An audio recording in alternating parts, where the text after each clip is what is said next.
Olá, eu me chamo Aline, sou enfermeira do Serviço de Educação Permanente em Saúde do Hospital Cardoso Fontes e hoje nós vamos conversar um pouquinho sobre os cuidados de enfermagem com o eletrocautério. E o que é o eletrocautério? É o nosso famoso aparelho de bisturi. Ele, sem dúvida alguma, ele é um grande aliado na execução de cirurgias e ele é um equipamento que ele permite cortar e cauterizar tecidos e vasos, auxiliando com incisões rápidas, precisas e evitando hemorragia durante o procedimento. E nós temos duas modalidades de eletrocirurgia, o sistema monopolar e o sistema bipolar.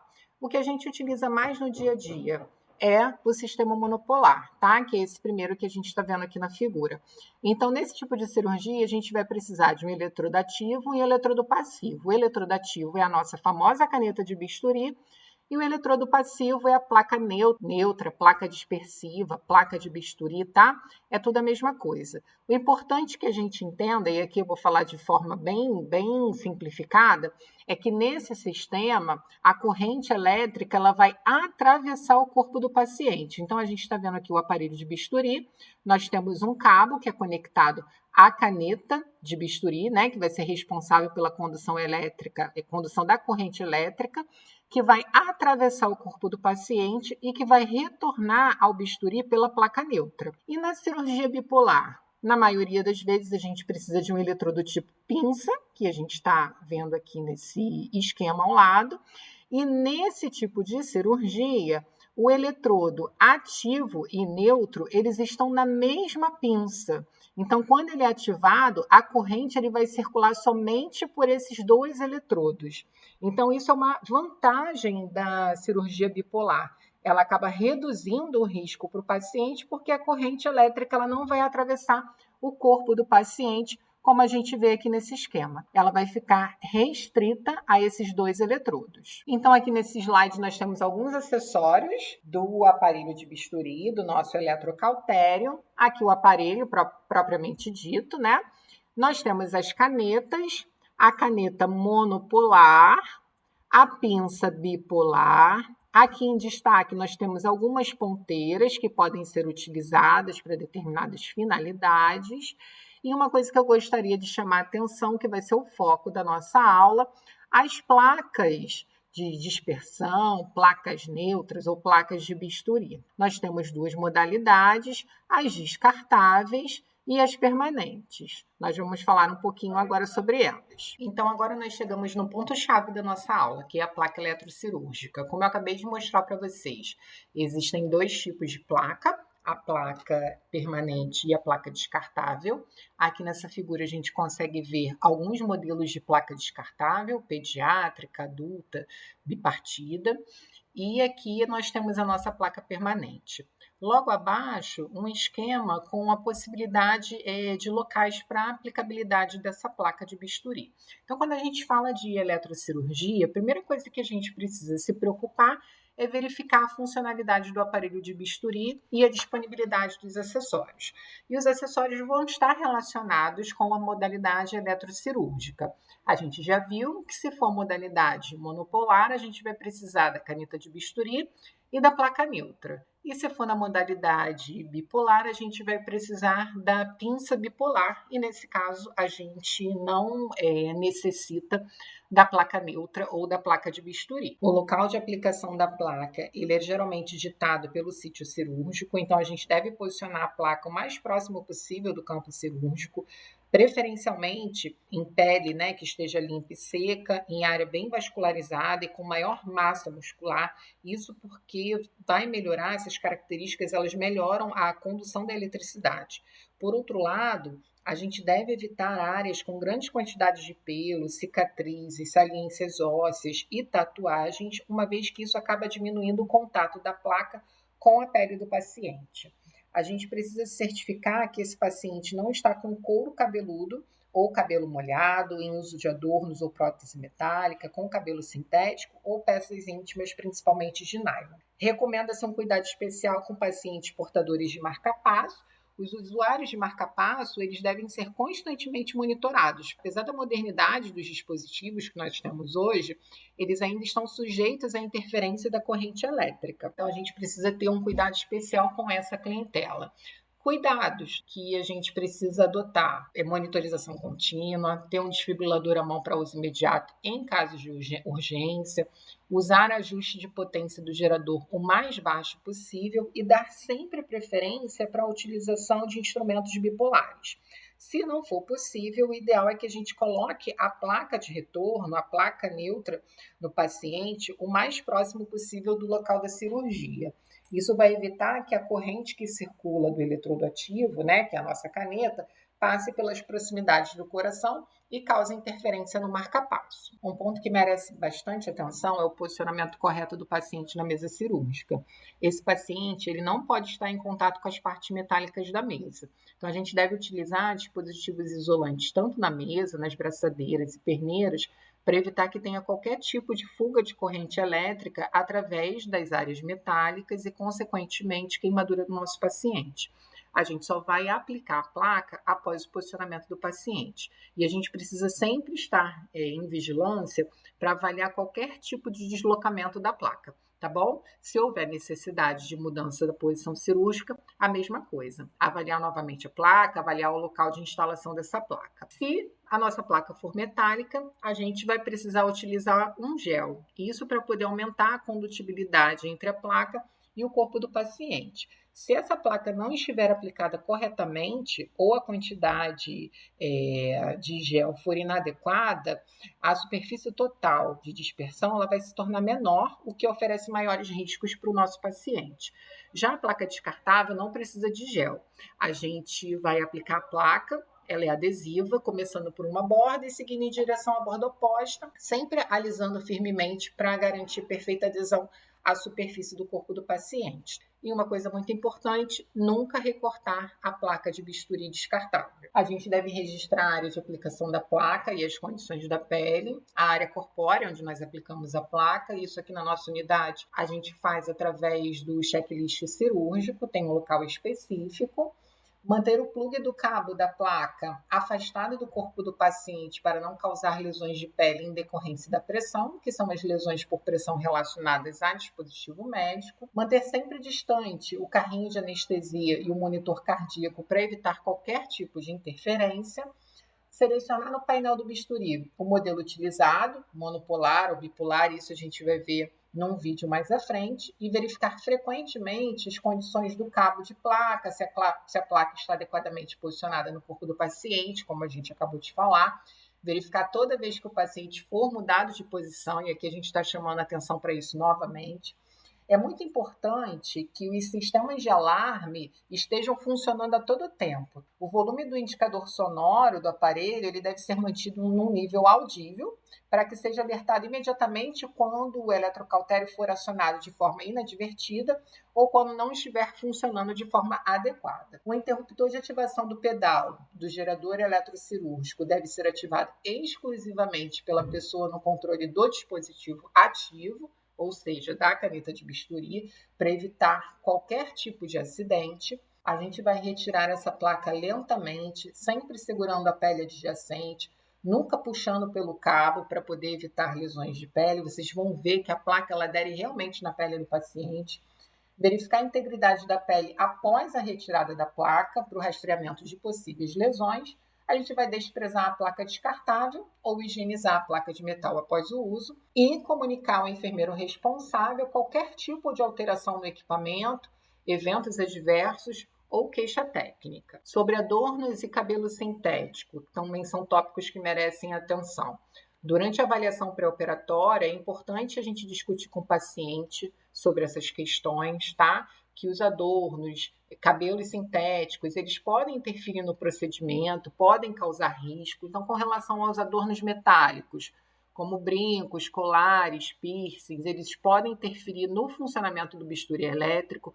Esse metal ele pode conduzir eletricidade e causar queimaduras ou arcos elétricos que são, claro, indesejáveis durante o procedimento. É sempre aconselhável que o paciente remova todo tipo de adorno metálico antes da cirurgia.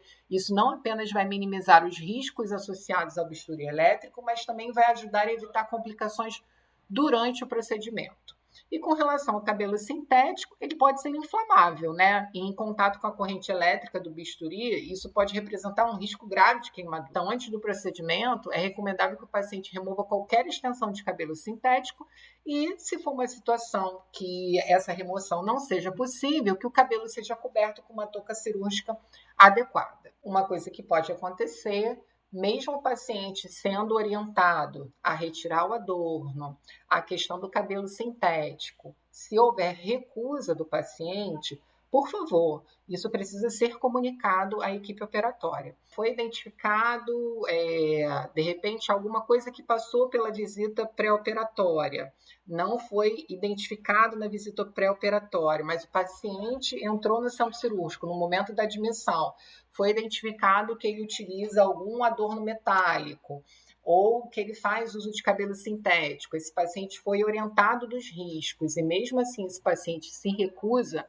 a retirar, comunique a equipe operatória, o enfermeiro de plantão, o cirurgião responsável pelo procedimento, o anestesista, todos precisam estar cientes e discutir o caso, o que vai ser feito. A eletrocirurgia, ela possui inúmeros benefícios, mas como o eletrocautério é um equipamento que utiliza eletricidade, sempre há riscos. Então, a falta de conhecimento acerca do equipamento, a preparação cirúrgica inadequada, procedimentos impróprios, falta de manutenção, podem levar a complicações com grande potencial de dano. E aqui nós temos 3 exemplos relacionados ao paciente e um exemplo relacionado ao profissional.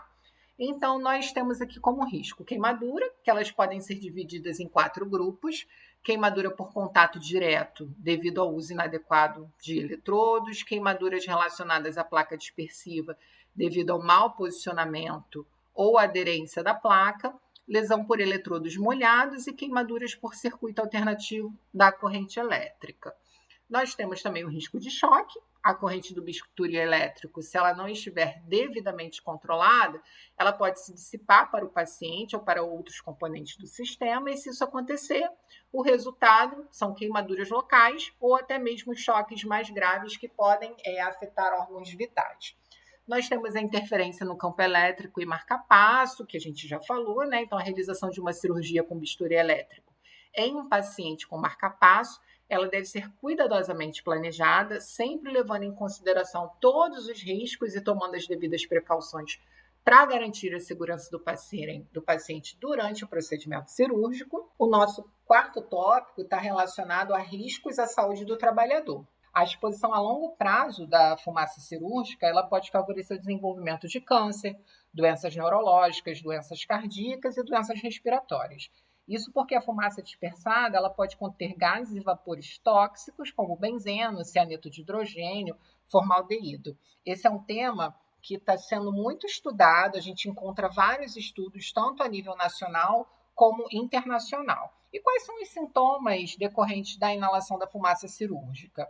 A gente pode ter irritação nos olhos, cefaleia, náuseas e vômitos, asma, bronquite crônica, lesões nasofaríngeas, irritação da mucosa nasal e cavidade oral, ardência de faringe, fraqueza, fadiga, congestão nasal, sensação de corpo estranho na garganta e espirros. É curioso que muita gente que trabalha em centro cirúrgico, que trabalha com eletrocirurgia, com aparelho de bisturi, desconhece esse tipo de risco relacionado à saúde do trabalhador. Esse slide ainda trata sobre os riscos associados ao uso do bisturi elétrico.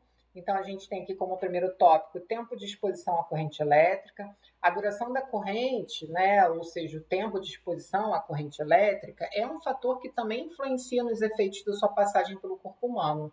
Quanto maior o tempo de exposição, maior vai ser os efeitos e os riscos de lesão. A gente tem também a área exposta à corrente elétrica, um risco acentuado quando a placa de dispersão ela não se encontra completamente aderida à pele do paciente. O uso do sistema monopolar, que é o sistema que a gente mais utiliza. Então, a gente viu que nesse tipo de equipamento, a corrente elétrica, ao ser transmitida pelo eletrodo ativo, que é a nossa caneta de bisturi, ela percorre uma área maior do corpo do paciente antes de encontrar o eletrodo dispersivo. a gente tem a falta de comunicação entre os membros da equipe de enfermagem e equipe médica, e a gente sabe que a comunicação é uma meta internacional para a segurança do paciente, que é uma coisa que a gente está sempre trabalhando na nossa unidade. Uso de antisséptico de base alcoólica, né? O antisséptico alcoólico ele é altamente inflamável, a gente sabe disso. E se não tiver seco completamente antes da utilização do bisturi elétrico, pode ser que ocorra uma ignição. Isso vai resultar numa queimadura ou até um incêndio na área cirúrgica. Um fator de risco também é o déficit de conhecimento dos profissionais sobre o uso seguro do bisturi elétrico. A gente está num ambiente, né, quando a gente fala de centro cirúrgico, um ambiente rico em oxigênio, que é uma substância combustível, e quando associada à utilização de aparelhos capazes de formar ignição, a gente tem um risco que a gente precisa se atentar, e o contato do corpo do paciente com áreas metálicas também, que nós já falamos sobre. Aqui eu trouxe para vocês, a título de conhecimento, um checklist, que é um checklist voltado para os cuidados de enfermagem, com a placa eletrocirúrgica durante o uso do bisturi monopolar no período intraoperatório. Isso é resultado de uma dissertação de mestrado de enfermagem, uma dissertação que foi defendida em 2021, eu achei bem interessante. Então, nesse instrumento, quais são os tópicos que a autora traz para a gente? É a parte da identificação do paciente, né? O nome do paciente, número do registro, que é o prontuário, data de nascimento. O que ela coloca como intervenções de enfermagem quando a gente fala sobre a utilização da placa eletrocirúrgica?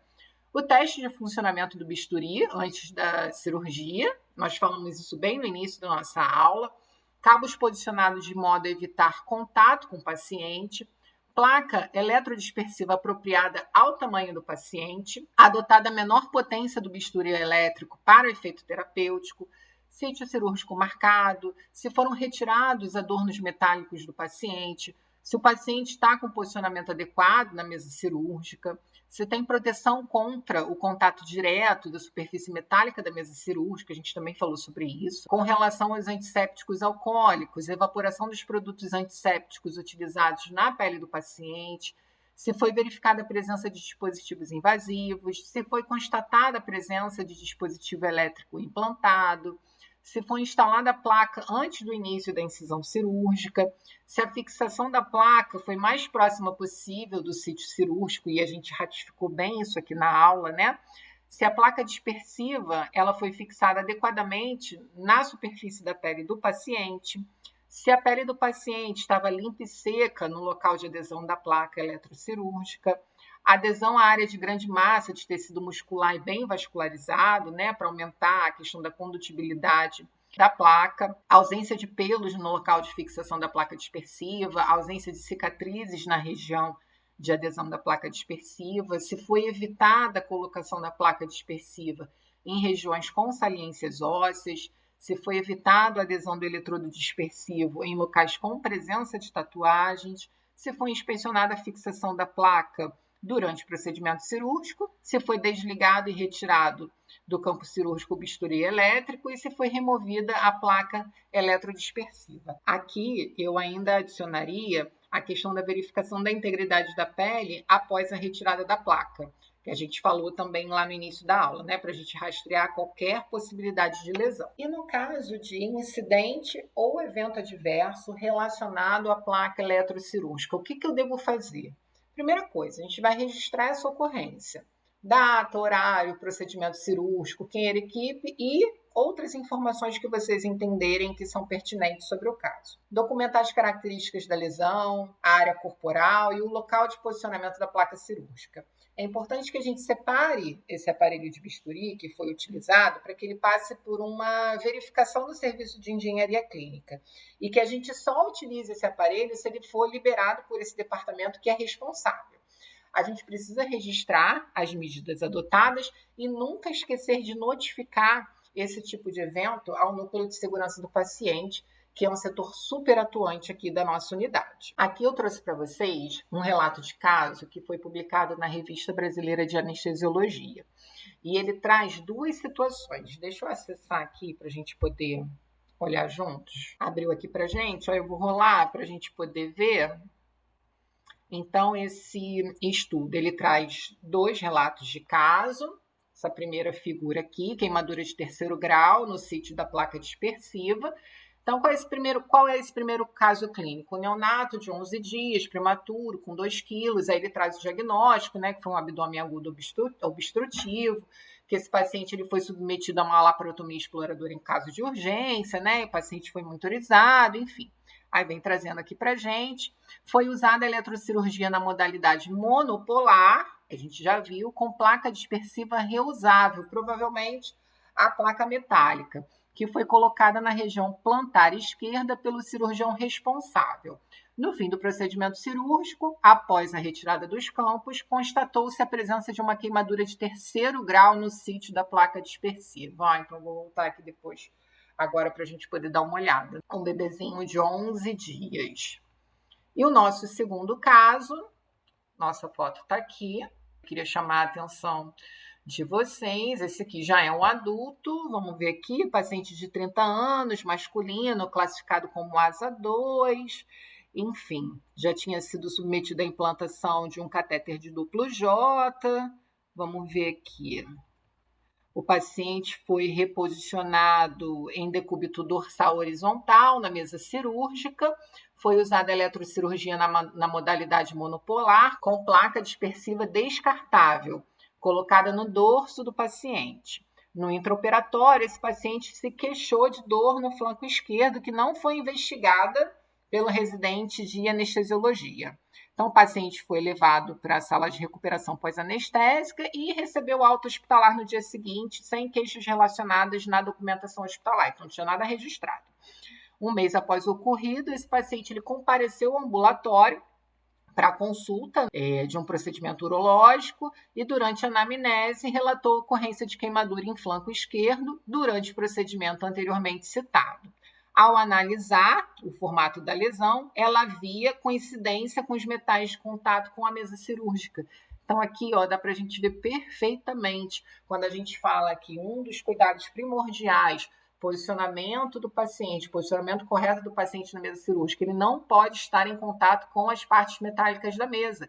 E realmente foi um paciente que ele foi posicionado de forma lateral. Então, a gente vê que tem características mesmo, ver aqui essas duas estruturas metálicas e a formação, aqui as lesões de queimadura no corpo do paciente. Aqui eu trago para vocês uma matéria que foi publicada no site do Tribunal de Justiça do Distrito Federal. Essa matéria ela fala sobre uma paciente que sofreu queimadura durante um procedimento cirúrgico e que deveria ser indenizada. Então, só para a gente poder entender que esses casos eles são judicializados. Uma paciente que foi fazer um implante de prótese mamária e depois da cirurgia ela percebeu que ela tinha uma lesão na coxa, uma lesão bolhosa, e ela associou à eletrocirurgia. Então, ela procurou os direitos dela e foi julgado que ela deveria receber uma indenização de R$10 mil, R$6 mil relacionados a danos morais, além de R$4 mil relacionados a danos estéticos. Então, aqui tem um pequeno resumo dos tópicos que nós falamos hoje. A importância da avaliação pré-operatória para identificar se esse paciente faz uso de prótese metálica, adornos, cabelo sintético, marca-passo, orientar o nosso paciente, planejar também o nosso cuidado, discutir com a equipe operatória qualquer fator de risco para a realização dessa cirurgia, a importância da checagem e inspeção dos equipamentos e insumos. Então, quando a gente fala de eletrocirurgia, se o nosso aparelho de bisturi, se ele está ok, se for uma cirurgia na modalidade monopolar, se a gente tem a caneta de bisturi, se a gente tem a placa neutra, se for na modalidade bipolar, se a gente tem a pinça bipolar, tudo que está relacionado aos cuidados de enfermagem, né? Quando a gente fala da placa dispersiva, que a gente precisa inspecionar a integridade da pele do nosso paciente, a gente precisa evitar aplicar essa placa em regiões com escoriações, saliências ósseas, cicatrizes, tatuagens, que o local ideal para aplicação da placa é sempre mais próximo ao sítio cirúrgico, num local com maior massa muscular, isso vai melhorar a condutibilidade da eletricidade. Essa pele precisa estar sempre limpa e seca. A gente deve aplicar a placa só após o posicionamento correto do paciente e ter sempre vigilância para ver se essa placa vai se deslocar. Se tiver qualquer alteração do posicionamento cirúrgico, a gente precisa verificar novamente o local da aplicação da placa. Se for uma placa metálica, a gente precisa utilizar gel. Se for uma placa descartável, sempre verificar se ela está com perfeita adesão à superfície do corpo do paciente. Com relação à avaliação pós-operatória, verificar a integridade da pele no local onde foi aplicada a placa cirúrgica para identificar qualquer tipo de lesão que possa ter ocorrido. Registros e notificações, a gente vai fazer os registros pertinentes no nosso checklist. Se houver qualquer tipo de evento adverso, nós também trouxemos as informações que são necessárias, sempre notificar o enfermeiro plantonista, ter como aliado o nosso núcleo de segurança do paciente. E para finalizar, nós vamos assistir um vídeo gravado pela enfermeira Jaqueline, onde ela demonstra a placa e a caneta de bisturi. Vamos falar do bisturi Herb. Vamos no passo a passo, desde ligar até conectar caneta e placa. Ligando o bisturi, tem um autoteste. E a gente pode ver aqui que o diferencial desse bisturi é que tem uma programação específica para cada tipo de clínica. Essa programação está em todos os bisturis do setor, a mesma programação. Após a gente escolher a clínica, a gente seleciona o programa e a gente consegue ver o que está selecionado aqui. De acordo com isso, quando o médico começar a usar e ele precisar fazer alguma troca, só seguir as setas para trocar o que for necessário. Vamos lá, conectando a placa, a gente tem aqui um cabo de placa, que é um cabo que precisamos conectar a placa depois que tira da embalagem. Vemos que ela tem uma proteção aqui, temos que tirar a proteção e conectar perfeitamente. Essa luz vermelha só vai virar luz verde quando essa placa for totalmente acoplada ao corpo do paciente. Se ela não tiver acoplada, ela fica vermelha. Então, atentar para isso. Conectando a caneta. Temos bipolar, 2 sítios de monopolar, que a gente pode escolher onde vai colocar. O que o médico quer? Monopolar. Estamos com a caneta aqui, monopolar. O que a gente escolhe? Se na cirurgia for usado 2 tipos de monopolar, a caneta a gente sempre põe aonde não tem o pedal aceso. Por quê? Porque ela aciona na mão. Ela aciona na mão. Se o necessário for eu conectar outro tipo, por exemplo, hook, que é monopolar, eu conecto nesse local com o pedal. Essa troca de monopolar 1, monopolar 2, bipolar, ela é feita automático. No momento que eu aciono a caneta, ele vem para cá. No momento que eu aciono o hook, ele vem para cá. No momento que eu aciono a bipolar, ele vem para cá. Tudo automático. Qualquer tipo de troca, tá fraco, não tá queimando direito, a gente mexe nessa programação. A gente pode aumentar, a gente pode diminuir, de acordo com o que o médico necessitar. Assim a gente finaliza a aula de hoje. Essas foram as referências utilizadas. Eu gostaria de agradecer a participação de todos. O Serviço de Educação Permanente em Saúde está à disposição. Obrigada.